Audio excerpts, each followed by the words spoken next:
Amém?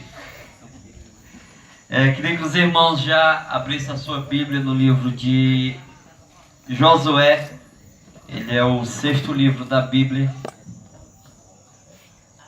Josué, capítulo 1. Glória a Deus. Amém.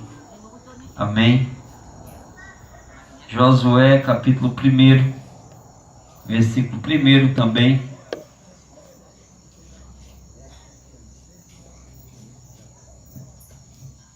Ele é o 6º livro da Bíblia. Você começa do início, depois de Deuteronômio.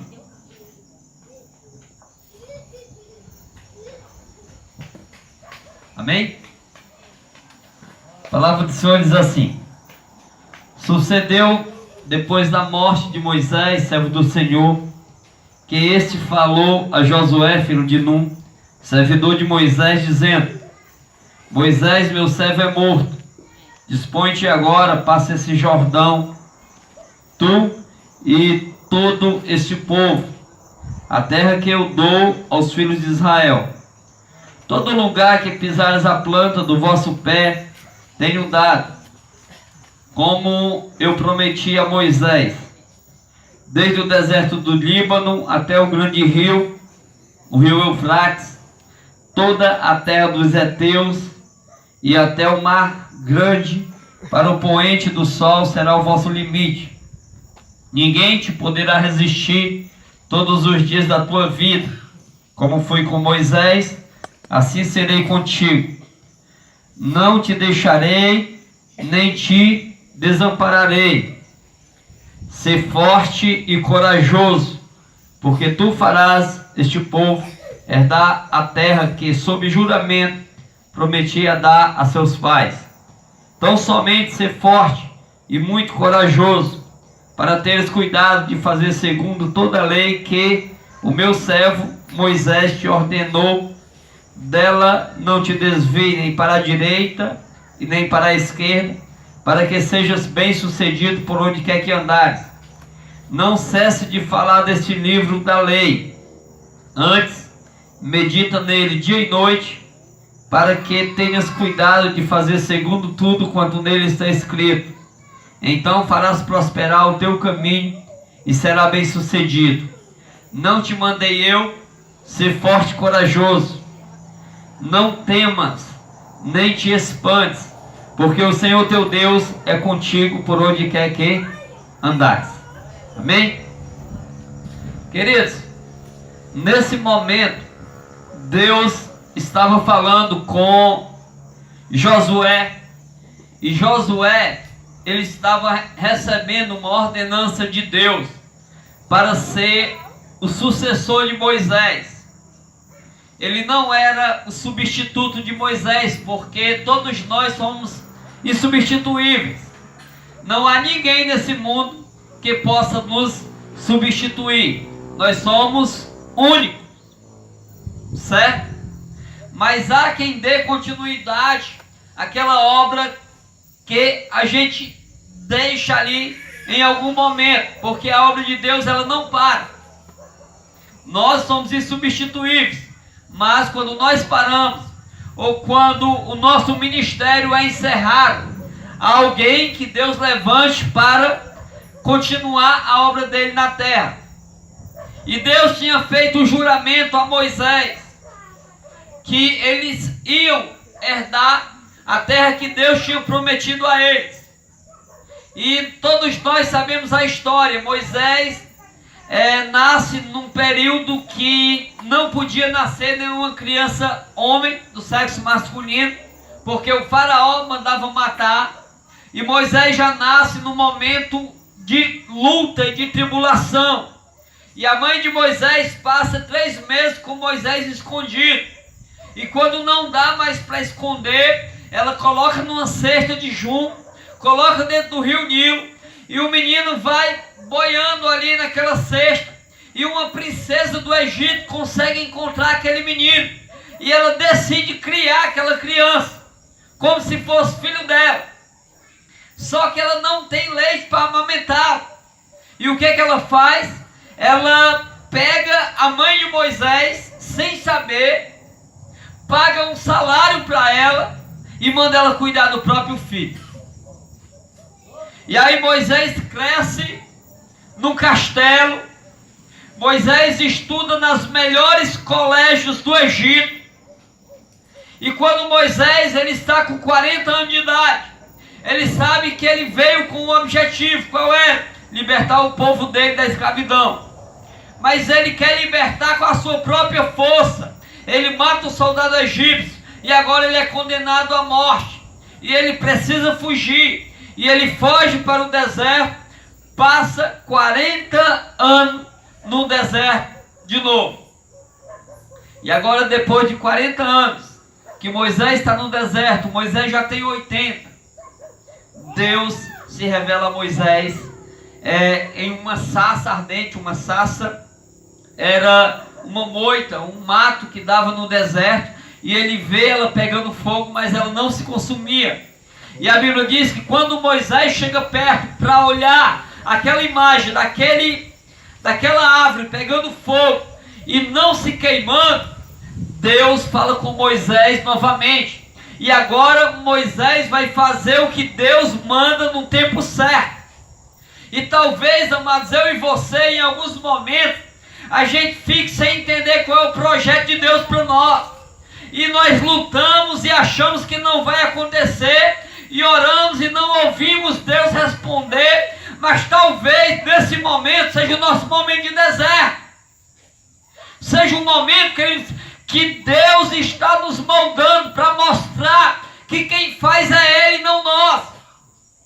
Para mostrar, amados, que a nossa vida, ela só tem valor, só tem sentido, só vai fazer com que os projetos dele venham acontecer quando nós estivermos no centro de Deus. Não é sabedoria humana que vai fazer com que as coisas aconteçam na sua vida, não. É Deus que elas. Então você, salmista, deitar-me faz em pastos verdejantes e guia-me mansamente por as águas tranquilas. Não, Deus é o dono da tua vida. Nós sabemos tirar e levar para o deserto. Mas por que Deus quer que Moisés passe 40 anos no deserto? Não dá para assumir algo sem ter experiência, sem saber onde a gente está pisando, sem saber se desviar dos perigos. Não tem como. Às vezes a gente passa por uma luta e às vezes a gente não entende, mas é Deus nos moldando, é Deus fazendo com que a gente venha ter experiência. Para quê? Para estabelecer o ministério lá na frente.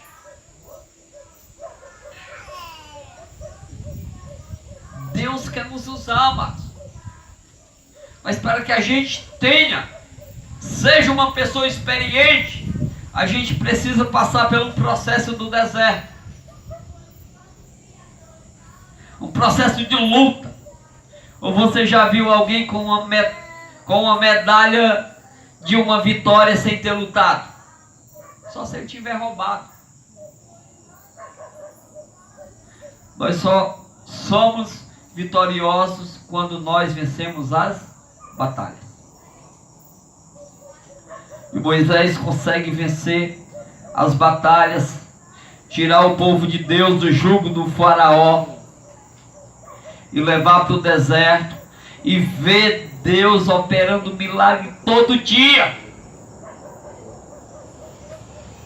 O povo estava com sede, Moisés batia o bastãozinho aqui numa pedra, brotava água. Do nada. Todo dia o manazinho descia do céu e ninguém podia guardar. Aí às vezes eu fico olhando para a nossa vida. Às vezes a gente se mete em situações, ou a gente passa por processo na nossa vida financeira, que a gente pensa que não vai conseguir. Mas aí você passa 10 anos na luta, sem emprego garantido, achando que não vai dar. Aí depois de 10 anos, aí você vai relembrar. Quantas vezes nós ficamos sem comer? Nenhuma. Quantas vezes a gente dormiu debaixo da... Nenhuma. E aí a gente vê que tudo isso é cuidar de Deus. Que se nós tivéssemos um emprego garantido ou não, Deus cuidava de nós da mesma forma. Porque, amados, a nossa vida, ela não tem como uma plataforma o nosso trabalho. O nosso Deus não é o nosso patrão. A nossa vida, amados, ela não tem como sustentabilidade no nosso dinheiro. Não, nem na nossa saúde de forma alguma. Sabe quem é que sustenta a nossa vida? É Deus. Ele é quem faz com que tudo aconteça na nossa vida. E quem deixa a gente de pé. Moisés leva o povo vendo milagre todo dia. E quando estava com 2 anos, que o povo tinha saído em direção a uma terra que Deus tinha prometido para eles já conseguiram saber onde era a terra. E aí Moisés, orientado por Deus, pega 12 homens, um de cada tribo. Esse texto está lá em Números capítulo 13. E aí eles vão olhar para a terra. E eles veem a terra. E a terra era da mesma forma que Deus tinha dito que era.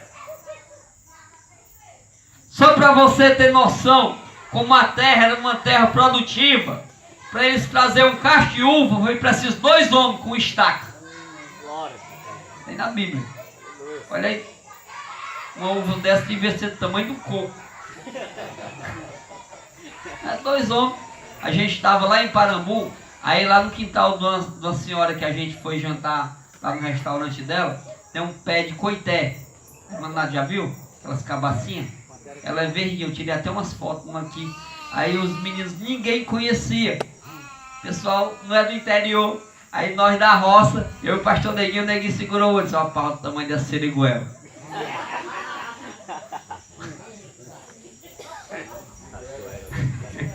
E aí a irmã Dênia, isso é uma seriguela, pai? Não, é cabaça, irmã. Ela é verdinha. Quando ela tá na árvore, não é verdinha, parece uma seriguela, só que é grande, tamanho do coco. E aí os homens trouxeram 2 cachos de uva. Um cacho de uva, né? Vieram no estaca, 2 homens para trazer um cacho de uva. E aí eles chegaram para prestar relatório para Moisés. Soma que 10 daqueles homens trouxeram um relatório negativo. Tem gente que tem visão negativa, que tudo não vai dar certo. O cara é pessimista, né? É daquelas pessoas que bota a outra para baixo. 10 deles vieram. A terra é boa demais, muito boa. Só que lá tem uns gigantes, são homens de guerra. A gente consegue não. Olha aí, Deus operando milagre todo dia. Venceu o maior exército da face da terra, que era o exército do Egito, para libertar o povo dele. Agora, um povinho que era dominado igual o povo de Israel, quando não estavam no centro da vontade de Deus, eles estavam com medo. E eles olharam para aqueles homens, e não foi os gigantes que acharam eles pequenos, não. Foi eles que se acharam como gafanhotos. Não foi os gigantes que chamaram eles de gafanhotos, não. Eles eram assim, rapaz, nós nos vimos como gafanhotos na frente dele. E eu não sei se você sabe, mas a coragem e a medo, ele vem da mente. É a mente da gente que domina um severino. Severino é um pássaro. Dá uma pisa num gavião, ele corre atrás, ele mete a peia. Ó, o passarinho desse tamanho. E um gavião é uma águia. Ela é uma ave de rapina. Ela come as outras aves. Só para você ter noção. Pela proporção, pelo tamanho, pelo instinto, era para o gavião pegar um pássarozinho daquele ali e rasgar. era com o povo de Israel. E já disse que eles iam, a mente deles, eles ainda tinham mente de escravo. Nos liberta, mas a nossa fica com mente de escravo. A gente não consegue se anivelar às outras pessoas. Porque você já chega uma pessoa que você pensa que é mais rica que você na sua casa, aí você se humilha para ela. Você quer tratar ela bem. Meu irmão, você é igual a todo mundo. Não tem ninguém grande nem pequeno aos olhos de Deus. Nós somos príncipes e princesas do Senhor. Você é único, você é exclusivo, você é igual a todo mundo. Naquele dia eu cheguei aqui, a irmã Nona disse assim: olha o nome do cidadão lá, hein? É o parente, é? Inácio Parente chegou no carrão dele, era eu, né? Eu disse assim: pai, não me rebaixe não, minha irmã. Você está me humilhando desse jeito. Se esse homem descobrir, ele vai morrer de alegre, porque ele parece comigo. Entendendo? Mas nós não somos melhor do que ele, nem pior. Está entendendo? Nós somos do mesmo nível. E quando nós estamos na presença de Deus, dentro da vontade de Deus, amados, nós vamos, não porque nós somos melhores, é porque nós estamos em obediência. Está entendendo? Então Deus começou a fazer tudo isso. E a Bíblia diz que esse relatório negativo, ele influenciou quase que por completo a nação de Israel.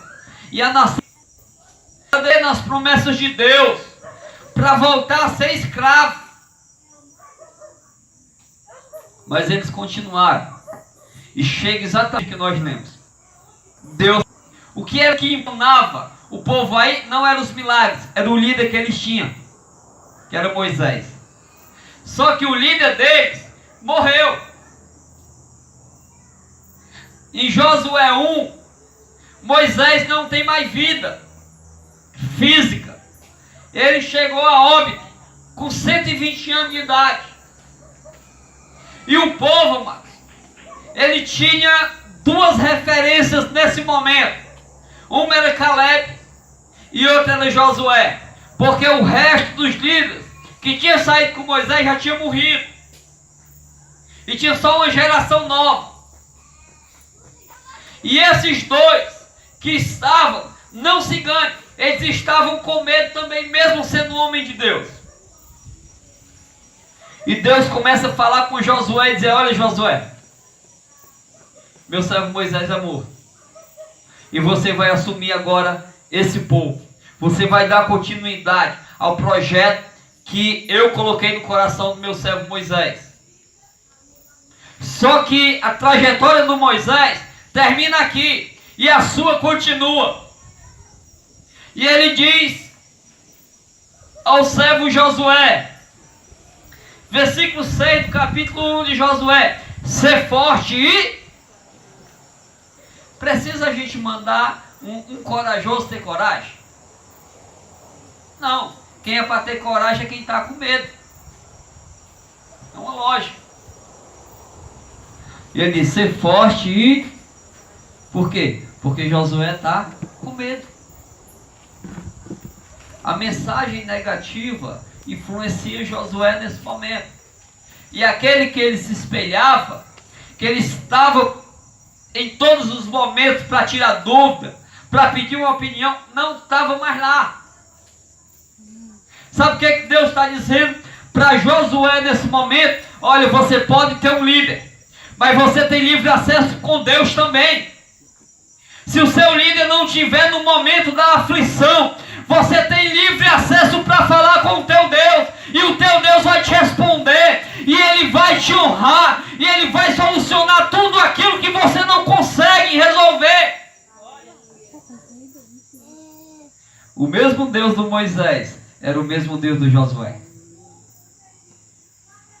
E ele só não tenha medo. Ser forte e corajoso. E ele começa a dar novas instruções a Josué. Ele diz assim: olha, tão somente ser forte e corajoso, para teres cuidado de fazer segundo toda a lei que o meu servo Moisés te falou. Deus fala com Josué a seguinte orientação: olha, o meu servo Moisés foi um homem de Deus. Com outras palavras, ele fala. E em toda a trajetória dele, do ministério, ele ensinou coisas a vocês. Ele não está mais aqui, mas vocês aprenderam com ele. Agora, basta só que você seja forte, tenha coragem e faça tudo o que você aprendeu com ele. Sabe por quê? Porque o caminho do homem de Deus nos liga ao próprio Deus. Glória. Aleluia. Você pode querer ter tido experiências horríveis, mas a partir do momento que você se encosta perto de alguém que conhece Deus, você começa a absorver da unção que Deus tem para a tua vida também.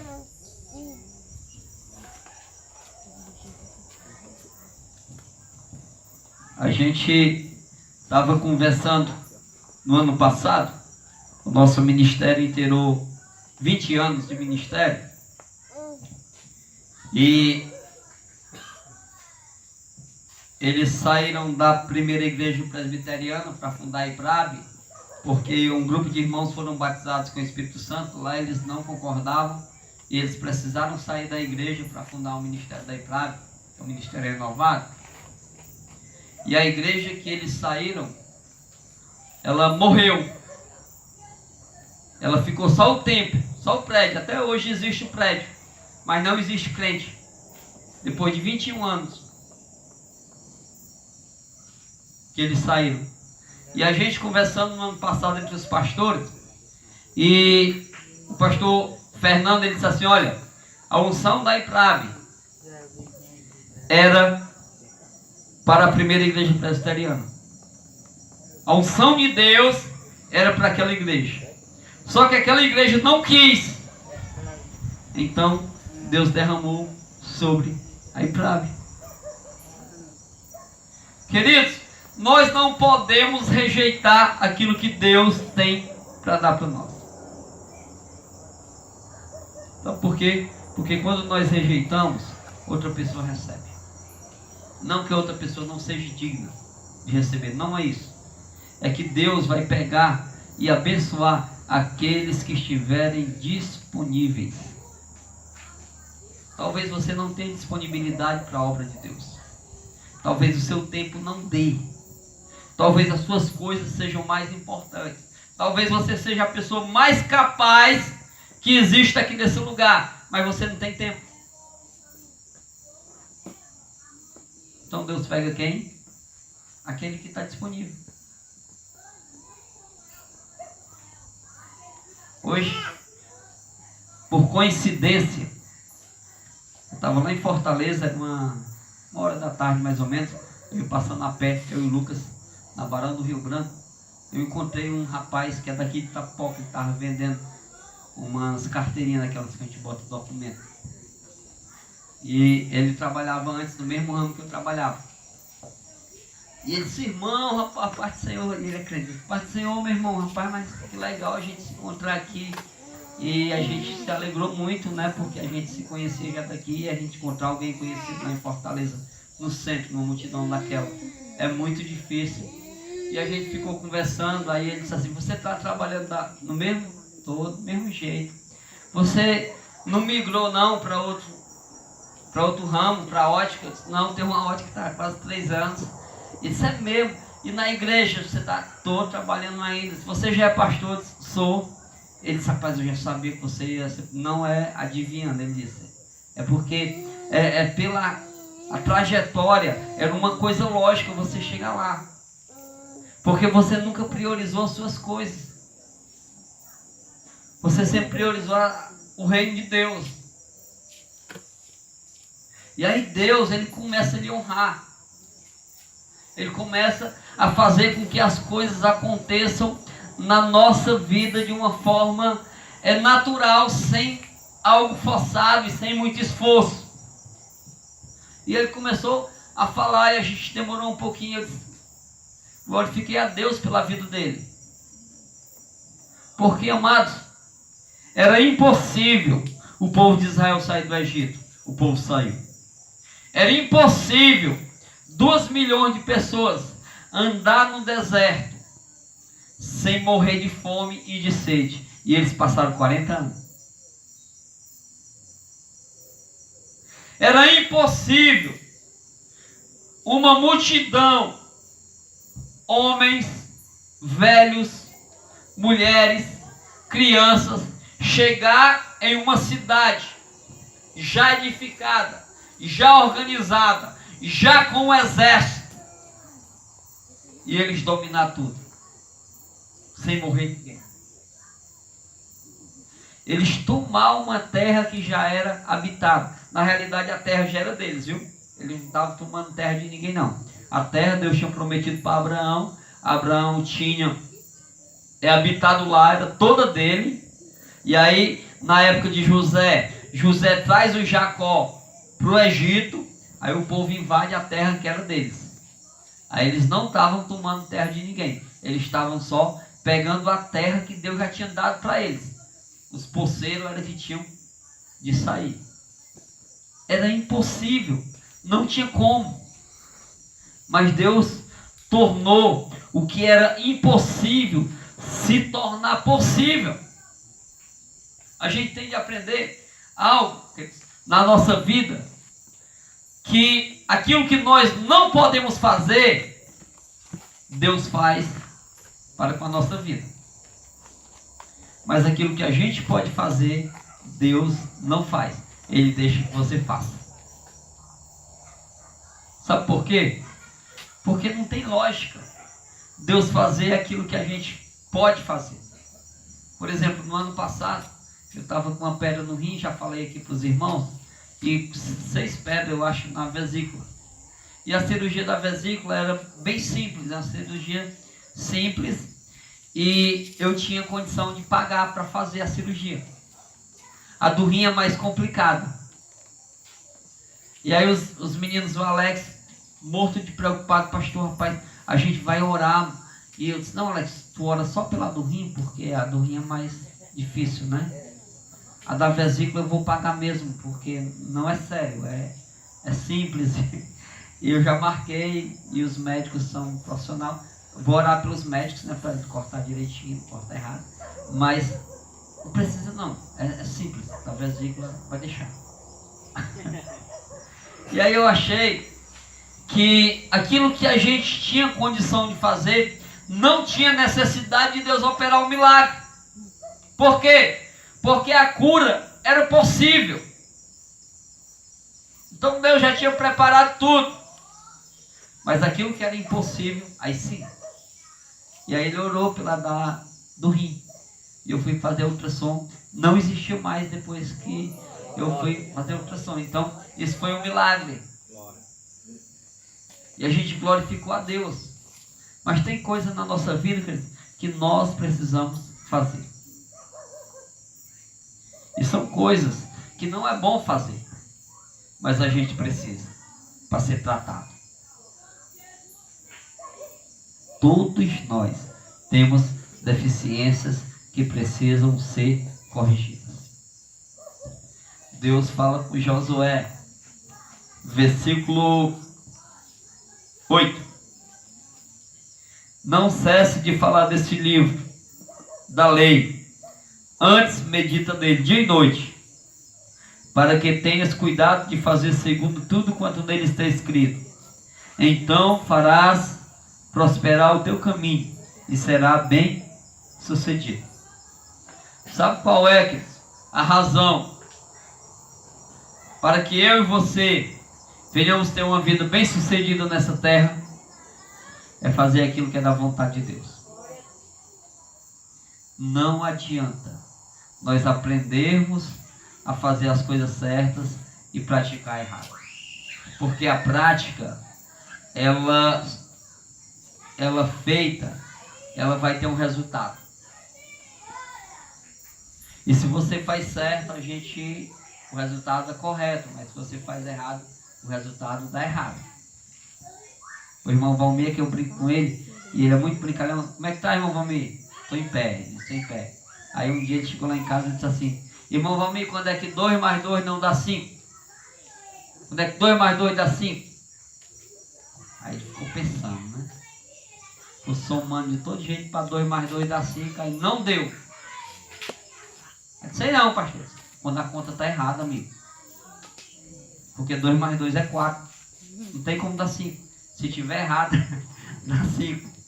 Aí rapaz, não tem jeito para esse pastor não. Deus não tem jeito é para o senhor, irmão. Para mim tem. Para mim já deu jeito. Então, mas Deus orientando a Josué, ele disse, olha, tem de bom ânimo, ser forte e corajoso. 3 vezes, em 9 versículos. E ele diz, olha, tu vai ser bem sucedido. Só obedece a minha palavra. E no final do versículo 9 ele diz assim, ser forte e corajoso, não temas, nem te espante, porque o Senhor teu Deus é contigo. Por onde quer que andar, querido, Deus está aqui embaixo desse cajueiro hoje. Tá? Sabia que Deus está aqui agora? Só que quando eu e você formos para nossa casa e não existe mais ninguém aqui debaixo desse cajueiro, não tem necessidade de Deus estar. Porque eu e você somos a igreja de Deus. Somos templo e morada do Espírito Santo. Então sabe onde é que Deus vai estar quando você estiver em casa? Lá na sua casa. Deus não vai ficar aqui, porque não há lógica para Ele estar aqui. Ele vai com você. Sabe o que ele estava dizendo com Josué? Josué, não temas, não te espante, porque tu vais ser bem sucedido. E aonde tu andares, o teu Deus vai estar contigo. E o salmista Davi diz assim, olha, ainda que eu andasse pelo vale das sombras da morte, eu não temeria mal nenhum, porque o meu Senhor está comigo. O teu Deus, amado, vai estar contigo em todos os momentos. Só faz aquilo que Ele pede. Que todas as tuas coisas vão dar certo. Alguém tem hora? Meu relógio descarrega. Meu celular descarrega. 20 para as 9. Pronto. Na continuação do texto, você vai ver que depois que Josué recebe esse impulso de Deus, ele cria coragem. E ele convoca todo o povo. E lá na frente, existe obstáculo. Sabe qual é o primeiro obstáculo que Josué tem por à frente? É o Rio Jordão. E o Rio Jordão, nesse momento, ele está de rebanceira a rebanceira, que nem a Bíblia diz, está cheio. Não tinha como o povo passar. Porque depois do Rio Jordão, existiam os inimigos. Os soldados, os gigantes, estavam lá. E a Bíblia diz que nesse momento, que Josué e o povo de Israel está do outro lado do Jordão, querendo entrar na terra, o povo está dando risada deles lá do outro lado. Por quê? Porque humanamente eles não iam conseguir. Não tinha a menor possibilidade, falando humanamente, deles conseguir atravessar aquele rio e chegar lá e de ter força para lutar. Talvez, amados, a nossa vida em algum momento esteja numa situação como essa. Aparentemente a gente não vai conseguir. Por quê? Porque aparentemente a gente é fraco. Mas quando a gente se coloca no centro da vontade de Deus, obedece a sua palavra, é fiel ao Senhor, tudo muda. E aí Deus fala com Josué, olha, se levanta de madrugada, pega o sacerdote, pega a arca da aliança e vai em direção ao Rio Jordão. E a Bíblia diz que eles vão caminhando, quando ele vai chegando perto, a água para. Olha. E a outra desce. E eles passam a pé enxuto. Como no Mar Vermelho já tinha acontecido quando Moisés encosta o seu cajado. E o interessante é que todos aqueles que antes riam deles, quando viram Deus operar esse tamanho milagre, sabe o que foi que aconteceu? A Bíblia diz que o coração dos inimigos de Deus desmaiou. E aí às vezes eu fico pensando a expressão de um coração desmaiado. Como seria? Um coração desmaiado é um coração sem vida, né? Praticamente. sem força. Eles não tinham mais força. Eles se entregaram. Não precisou o povo lutar. Queridos, talvez os teus inimigos nesse momento, eles estejam dando risada de ti. Talvez as pessoas que querem o teu mal, usadas pelo inimigo de Deus, eles estejam olhando para você e estejam dando risada, dizendo que você não vai conseguir. Mas se você for forte, corajoso, obedecer a palavra de Deus e avançar como Deus quer que você avance, Deus vai abrir o Jordão. E você vai herdar a promessa que Ele tinha te prometido. E todos que antes riam com a aparente desgraça, agora eles vão ficar de coração desmaiado com a abundância que Deus vai derramar sobre a tua vida. O segredo é obediência. Não há sucesso sem a obediência. A obediência é a chave da nossa vitória. A pessoa pode ser a pessoa mais simples do mundo, mas se ele for uma pessoa obediente, ele vai longe. Se ele for uma pessoa, queridos, que ama servir a Deus de verdade, não vive de máscaras, mas tem uma vida transparente, ele vai longe. Porque ninguém nesse mundo engana o tempo todo. Uma hora a máscara cai. No meio do povo de Deus tinha gente que enganava demais. Você vai ver na continuação da história. Tinha um tal de Acã, rapaz, o cara foi queimado com a família dele todinha. Quando eles invadiram a primeira cidade, que era Jericó, Deus disse que era para eles tocar fogo em tudo. O cara pegou uma capa babilônica e umas barras de ouro, escondeu. Só que de Deus não esconde nada. Mentira tem perna curta. Né? Uma hora ela é descoberta. E aí Deus revela quem foi o mala que escondeu a capa, né, babilônica com os ouros. E aí ele foi morto ali, né, por conta disso. Então o pecado, ele destrói a nossa vida. E a obediência, ele faz com que a gente tenha uma vida longa, tenha uma vida feliz e uma vida de sucesso nessa terra. Então, por mais inteligente que a gente queira ser, não seja um crente desobediente, seja um crente obediente. E deixa que Deus vai lhe honrar. Pastor, está demorando demais minha honra. Não, querido. Você só pode ser honrado na hora certa. Numa hora errada você se desvia. Você recebeu uma bênção. Numa hora errada ou antecipada, você bota ela no mato. Muitas vezes nós queremos o que nós não temos capacidade ainda de administrar. Está entendendo? Então Deus, ele vai nos dar proporcionalmente, por proporção, e vai nos capacitando. Por exemplo, temos dois jovens aqui, os três Davi, né? Dois Davi e o Paulo Vitor. Se a gente entregasse um carro novo na mão desses meninos agora, eles iam ficar felizes da vida, eu, Davizão? Iam ficar felizes da vida ganhar um carro novo? Mas aí tu ia fazer o que com um carro desse? Tu ia fazer o que com um carro desse? Andar. Andar pra onde? Pensa aí, tu ia fazer o que? Papai da baleia. A escola. Tá entendendo? Era uma bênção. Só que uma bênção antecipada, porque ele não está preparado para receber. Ele precisa amadurecer. Ele precisa criar responsabilidade. Assim são nós. Todas as coisas desse mundo é para nós. De boa. Todas as coisas boas desse mundo é para nós.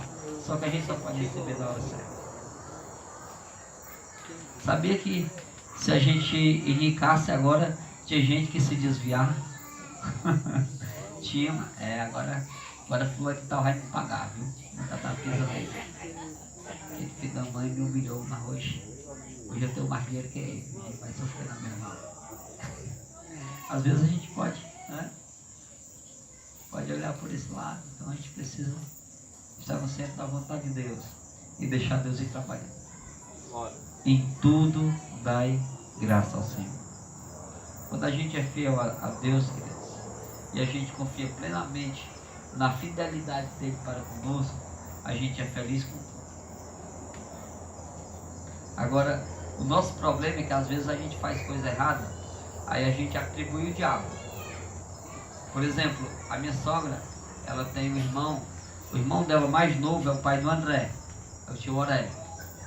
E quando o tio Aurélio nasceu, ela já tinha 17 anos de idade, minha sogra, porque ela é a mais velha da família deles. Então ela cuidou do tio Aurélio como se fosse filho dela. Ele é irmão.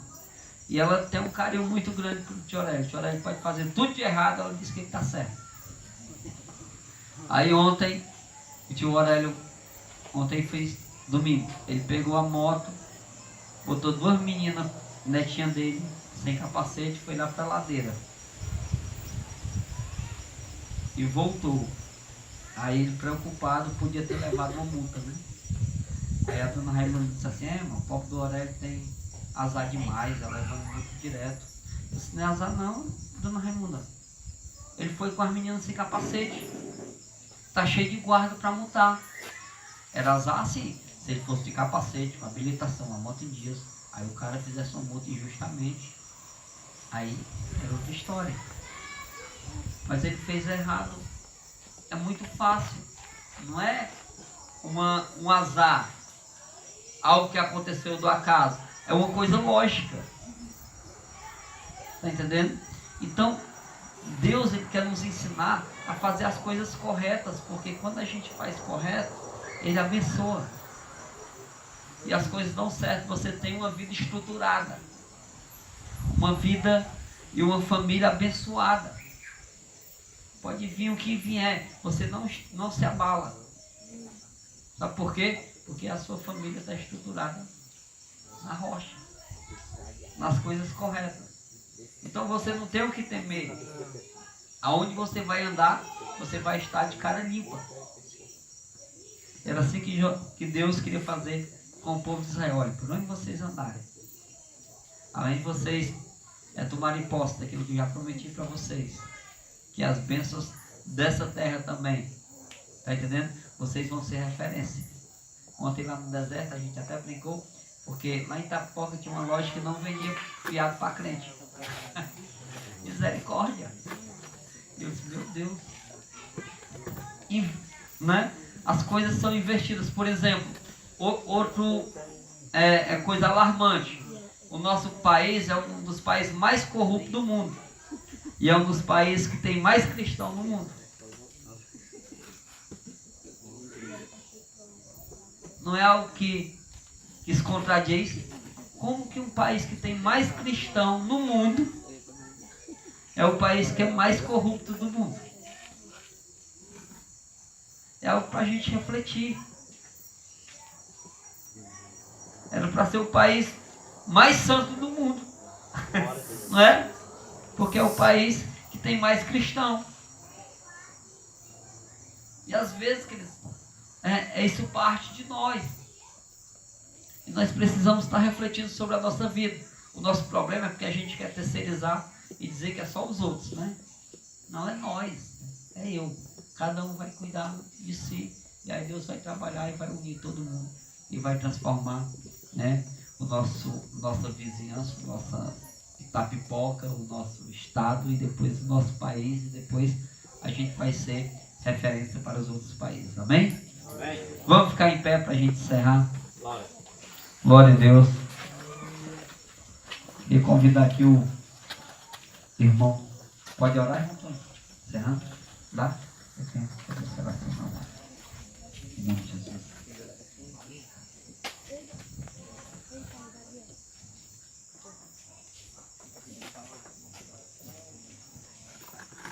Quero saudar os irmãos com a paz do Senhor. Irmão, eu tinha falado com o pastor Paulinho, eu tinha andado lá em Marcos, com a minha família. Aí a igreja de Marcos, ela é uma igrejinha nova e só tem pessoas mesmo carentes lá, viu? E a gente viu uma necessidade entre roupas e alimentos. Eu juntei umas roupas que eu tinha ali em casa com outras que uma irmã veio lá de Fortaleza e morar no deserto também, ela sempre trazia, a gente juntou essas roupas e outras roupas que arrumaram, né, pastor? Aí a gente também juntou umas cestas e eu falei com o pastor Paulinho, com o irmão Francisco também. E eu sei que dessa cesta o pastor conseguiu montar 8 cestas, entendeu? Aí foi abençoado lá essas famílias, que tem um rapaz lá que eu fiquei assim impressionado depois que eu vi a casa dele. Ele é um homem muito corajoso, porque ele não tem trabalho. Lá em Marcos não existe trabalho. O trabalho que tem lá é tipo trabalho escravo, pago R$ 200 e ainda quer que a pessoa trabalhe de domingo a domingo. Aí ele foi um homem assim tão usado que ele adotou 2 crianças, uma bem pequenininha e um meninozinho maior, sem ter trabalho, sem ter como sustentar essas crianças. E a casa